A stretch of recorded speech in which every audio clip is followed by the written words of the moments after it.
Hello friends, आज की video में हम देखेंगे morphology of reversible cell injury.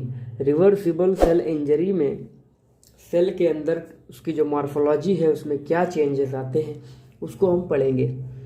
इसमें 4 तरह के चेंजेस आते हैं: hydropic change, hyaline change, mucoid change और फैटी चेंज।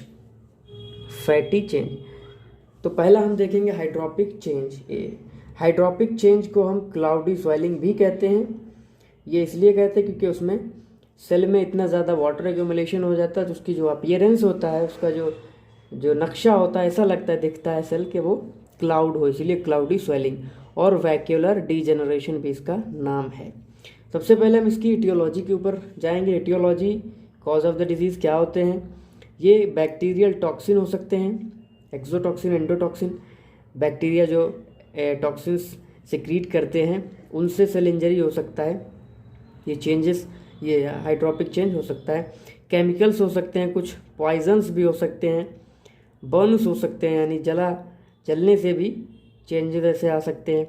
हाई फीवर भी इसमें जो है अपना रोल प्ले कर सकता है। और इस्चीमिया हाइपोक्सिया भी हो सकता है। इस्चीमिया हाइपोक्सिया क्या है? ऑब्स्ट्रक्शन की वजह से ये ऑब्स्ट्रक्शन हो गया इस्चीमिया का मतलब, हाइपोक्सिया यानी ऑक्सीजन का कंसंट्रेशन घट गया, तो इससे भी ये वाली सेल इंजरी होती है और ये हाइड्रोपिक चेंज देखने को मिलेगा। पैथोजेनेसिस में क्या है? पैथोजेनेसिस में कैसे ये चेंज डेवलप होता है? सबसे पहले क्या होता है, सेल इंजरी होते ही disturbed regulation of sodium potassium at the cell membrane. Cell membrane पर सोडियम और पोटेशियम का जो रेगुलेशन है वो डिस्टर्ब हो जाता है, वो गड़बड़ हो जाता है। सोडियम और पोटेशियम का जो लेन देन है सेल मेम्ब्रेन के ऊपर जो हो रहा है, अंदर से बाहर, बाहर से अंदर, तो उसमें जो डिस्टर्बेंस आ जाता है उसकी वजह से क्या होता है कि सोडियम का जो एक्यूमुलेशन होता है वो सेल में होने लगता है। सेल में सोडियम बहुत ज़्यादा क्वांटिटी में एक्यूमुलेट होने लगते हैं और पोटेशियम बाहर जाने लगता है। जिसकी वजह से आपने हर जगह पढ़ा होगा कि सोडियम जहाँ पर भी जाता है पानी को अपने साथ ही ले जाता है। ये समझ लीजिए, ये दोनों आपस में इंटर रिलेटेड हैं इस तरह से कि जहाँ सोडियम जाएगा और वहाँ पर पानी जाएगा ही जाएगा, तो वाटर का एक्यूमुलेशन होने लगता है। और तीसरी चीज़ इसमें यह है कि कैल्शियम का भी इन्फ्लक्स होता है, यानी कैल्शियम का भी डिपोजिशन सेल के अंदर होगा, तो वाटर के एक्यूमुलेशन की वजह से वहाँ पे क्या होगा, स्वेलिंग हो जाएगी। अब हम इसके मार्फोलॉजिक फीचर्स देखेंगे, किसके? हाइड्रोपिक चेंज के। इसमें ग्रॉसली क्या चेंजेस आते हैं, वहाँ के जो अफेक्टेड ऑर्गन जो होता है, यानी जहाँ पर हाइड्रोपिक चेंज हुआ है, जहाँ पर ये क्लाउडी स्वेलिंग हुई है, जहाँ पर वैक्यूलर डीजेनरेशन हुआ है, वहाँ का ऑर्गन क्या हो जाएगा, एनलार्ज हो जाएगा, बड़ा हो जाएगा। ये कोई उसमें बड़ी रॉकेट साइंस नहीं है, पानी जमा होगा, बड़ा ही होगा और साथ ही साथ हैवी हो जाएगा, उसका वेट भी काफ़ी बढ़ जाएगा। तो ये इसका ग्रॉस फीचर था। अब माइक्रोस्कोपिकली इसकी जब हम स्टडी करेंगे, पाएंगे जो हमारा हर्ष मोहन है उस किताब में किडनी का जो हाइड्रोपिक स्वेलिंग है उसको एक्सप्लेन किया है कि आमतौर पे वहाँ पे क्या होता है, यानी जो किडनी में ट्यूबुलर एपिथेलियल सेल्स होते हैं, आपने देखा होगा कि ये इस तरह से पीसीटी आ रहा है, यहाँ से लूप ऑफ हेनले होता है, तो यहाँ पर जो सेल्स होते हैं लगे हुए, ये जो सेल्स हैं, ये सेल्स, ये सब एपिथेलियल सेल्स हैं।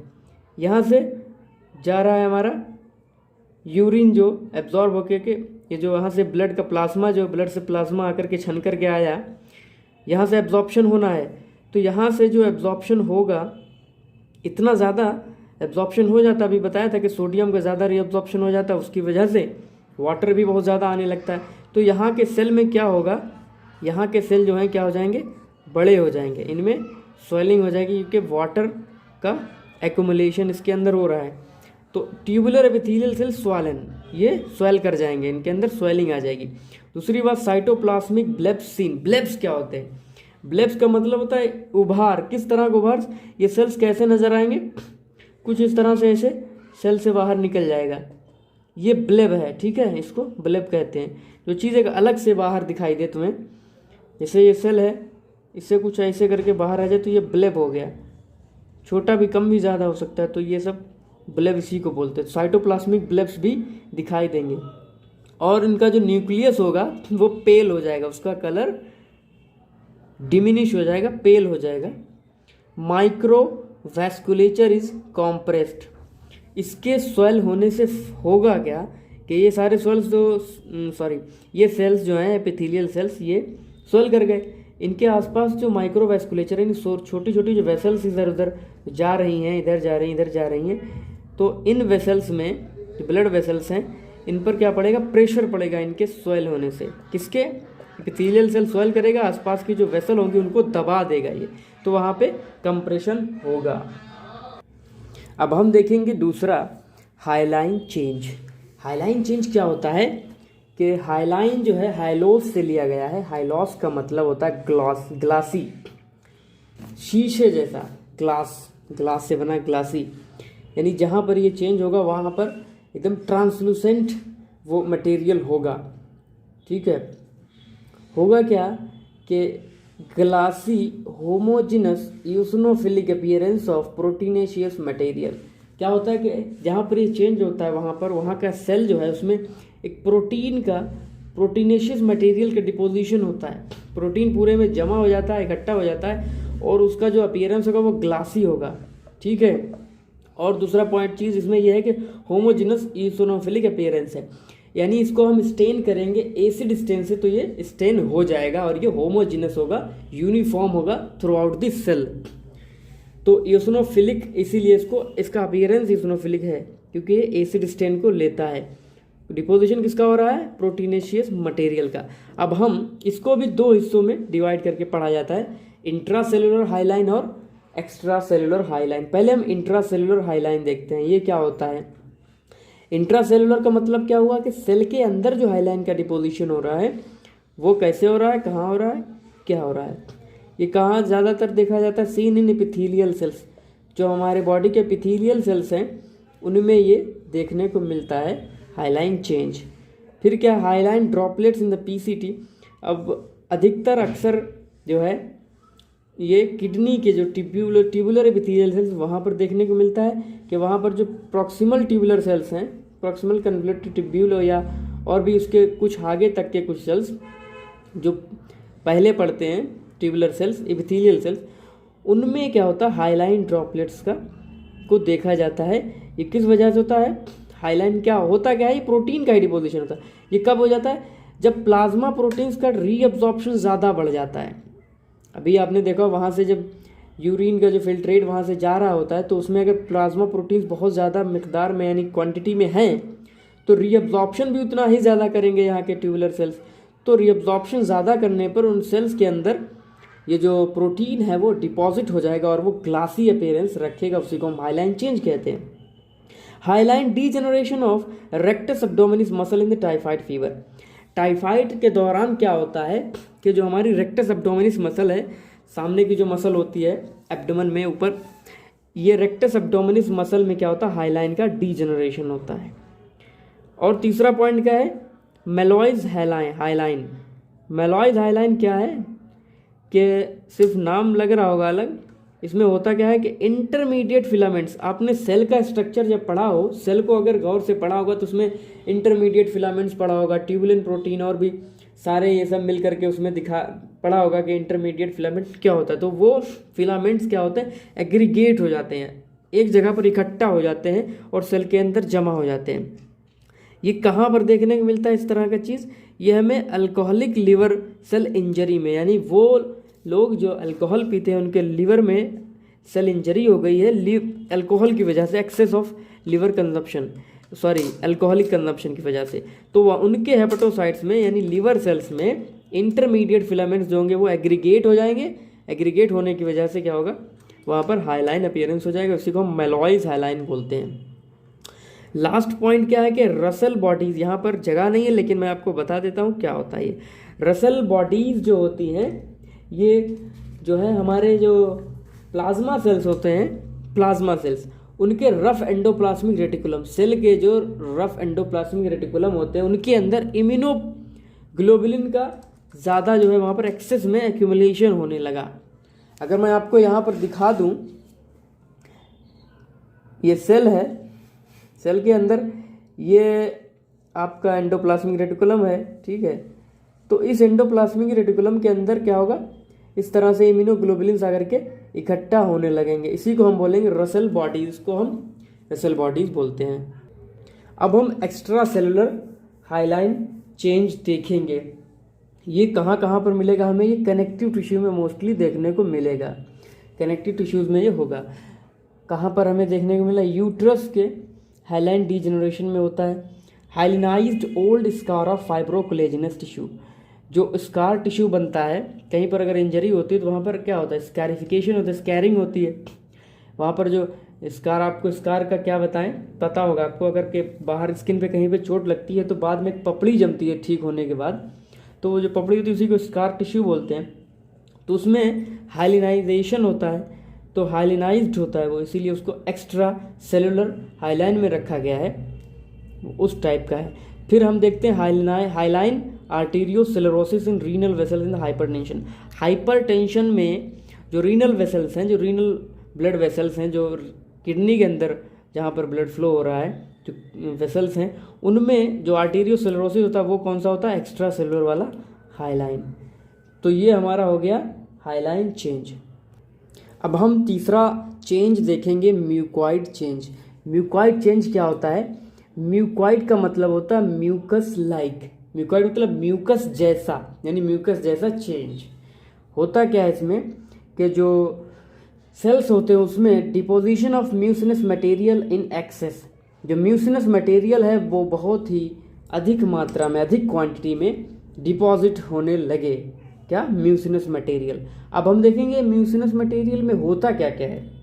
जब म्यूकस हम कहते हैं, नाम लिया म्यूकस, तो म्यूकस का मतलब क्या होता है ये समझ लें। म्यूकस में म्यूकोपॉलीसैकेराइड्स होते हैं, प्रोटीन्स होते हैं और म्यूसिन होता है। म्यूसिन लिखना भूल गए, म्यूसिन भी इसके अंदर पाया जाता है।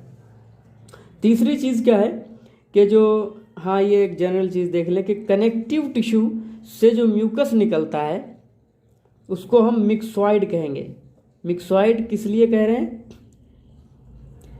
मिक्सॉइड इसलिए कह रहे हैं वो कनेक्टिव टिश्यू से निकल रहा है। ये भी म्यूसिन चेंज, म्यूकॉइड चेंज ही है, लेकिन हम मिक्सॉइड बोल देंगे सिंपली, क्योंकि ये यहाँ जो है कनेक्टिव टिश्यू के लिए इस्तेमाल किया जाता है। आमतौर पे एपिथेलियल टिश्यू से निकलता है म्यूकस, एपिथेलियल टिश्यू से निकलता है। आप ध्यान में रखें कि एपिथेलियल टिश्यू जो है वहाँ से ही म्यूकस का सिक्रीशन होता है, कनेक्टिव टिश्यू के अलावा। तो हम पहला देखेंगे, इसीलिए दो तरह का म्यूसिन हमें पढ़ना होगा इसमें, Mucor change, mucoid change, epithelial और कनेक्टिव टिश्यू का। पहला एपिथेलियल म्यूसिन देखते हैं, ये क्या होता है। ये जो होता है, क्यों होता है कि म्यूकस मेम्ब्रेन का इन्फ्लेमेशन हो जाए, जैसे कि रेस्पिरेटरी ट्रैक जो है ये बहुत बड़ा, इसमें जो है बहुत ही अच्छी मात्रा में म्यूकस का सिक्रीशन होता है, वहाँ पर बनता है और सिक्रीट होता है। आपको पता होगा वहाँ पर जो रेस्पिरेटरी ट्रैक होता है वहाँ पर जो एपिथेलियल सेल्स होते हैं वो म्यूकस का सिक्रीशन करते हैं। अगर वहाँ पर इन्फ्लेमेशन हो जाए तो फिर क्या होगा, वहाँ के सेल्स में एक्यूमुलेशन होने लगेगा म्यूसिन का। ऑब्स्ट्रक्शन ऑफ डक्ट, या फिर कहीं पर डक्ट जो है सिक्रीशन जैसे हो रहा था, जिस डक्ट के जरिए वो डक्ट ही ऑब्स्ट्रक्ट हो जाए तो सेल में डिपॉजिट होने लगेगा, ये भी एक वजह हो सकती है। सिस्टिक फाइब्रोसिस ऑफ पैनक्रियाज, ये आपने पढ़ा होगा, नहीं पढ़ा तो आगे पढ़ेंगे। पैनक्रियाज की एक बीमारी है, इसमें भी क्या होता है, पैनक्रियाज के सेल्स के अंदर म्यूसिन का डिपोजिशन होने लगता है। फिर क्या होता है, म्यूसिन सिक्रीटिंग ट्यूमर्स, या ऐसा भी हो सकता है कि वो सेल्स या टिश्यूज या ऑर्गन्स जहाँ पर जो म्यूकस सिक्रीट करते हैं ऑर्गन्स, वहाँ पर क्या हो जाए, ट्यूमर बन जाए। जैसे कि ओवरी है, स्टमक है, यहाँ पर म्यूकस का सिक्रीशन होता है, आप जानते हैं। तो क्या होगा, अगर वहाँ पर ट्यूमर बन गया तो ट्यूमर जहाँ पे होता है वहाँ के उसके सेल्स बढ़ जाते हैं, उससे ज़्यादा हो जाते हैं, तो फिर म्यूक्सिन का सिक्रीशन भी ज़्यादा होने की वजह से वहाँ के सेल्स में एक्यूमुलेशन होने लगेगा। अब हम ये लास्ट पार्ट इसका देखते हैं, connective tissue mucin. Connective tissue mucin, epithelial tissue mucin देख लिया। अब कनेक्टिव टिश्यू का जो म्यूसिन होता है उसमें कैसे चेंज होता है। अब पहले हम देख चुके हैं कि मिक्सॉइड चेंज बोलते हैं, अगर ये कनेक्टिव टिश्यू के सेल्स में म्यूसिन का डिपोजिशन हो रहा है तो उसको हम मिक्सॉइड चेंज बोलते हैं। इन ट्यूमर्स में हो सकता है ये चीज़ देखने को मिले, वो ट्यूमर्स। अच्छा, ये मिक्सोमा क्या होता है, मिक्सोमा यानी कनेक्टिव टिश्यू में अगर ट्यूमर्स है तो हम उसको मिक्सोमा बोलेंगे। फिर दूसरा पॉइंट है फाइब्रो एडिनोमा। फाइब्रो एडिनोमा क्या है, ब्रेस्ट का ये बेनाइन ट्यूमर है। बेनाइन यानी जो है लोकलाइज ट्यूमर है, ये कैंसरस नहीं है अभी। तो फाइब्रो एडिनोमा भी इसी के अंडर में आता है। डाइसेक्टिंग एन्यूरिज्म ऑफ एओर्टा, अभी पढ़ेंगे आप या पढ़ चुके होंगे। डाइसेक्टिंग एन्यूरिज्म, एन्यूरिज्म पढ़ा होगा। एन्यूरिज्म जो डाइसेक्टिंग वाला होता है, क्या होता है कि जो एओर्टा होता है, एओर्टा की जो वॉल होती है वो वीक होने की वजह से फट जाती है। फटने की वजह से क्या होता है, वहाँ से ब्लड बाहर की तरफ जाने लगता है। तो इस कंडीशन में भी वहाँ पर म्यूसिन, वहाँ के सेल्स में म्यूसिन का डिपोजिशन हो चुका होता है, इसी वजह से ये देखने को मिला। Myxoid change in ganglion on the wrist, जो हमारे रिस्ट की जो गैंग्लियन होती है उसमें भी म्यूसिन का डिपोजिशन होता है, ये वहाँ पर हमें मिलता है, तो उसको हम मिक्सॉइड चेंज बोल रहे हैं। मिक्सॉइड तो आपको बता चुके बार बार, मिक्सॉइड यानी कनेक्टिव टिश्यू से जो म्यूसिन निकल रहा है, अगर वो वहाँ के सेल्स में डिपॉजिट होने लगे तो हम इसको मिक्सॉइड चेंज बोलेंगे।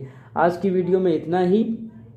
Thank you. आप चैनल को सब्सक्राइब करें, वीडियो को शेयर करें, लाइक करें, कमेंट करें।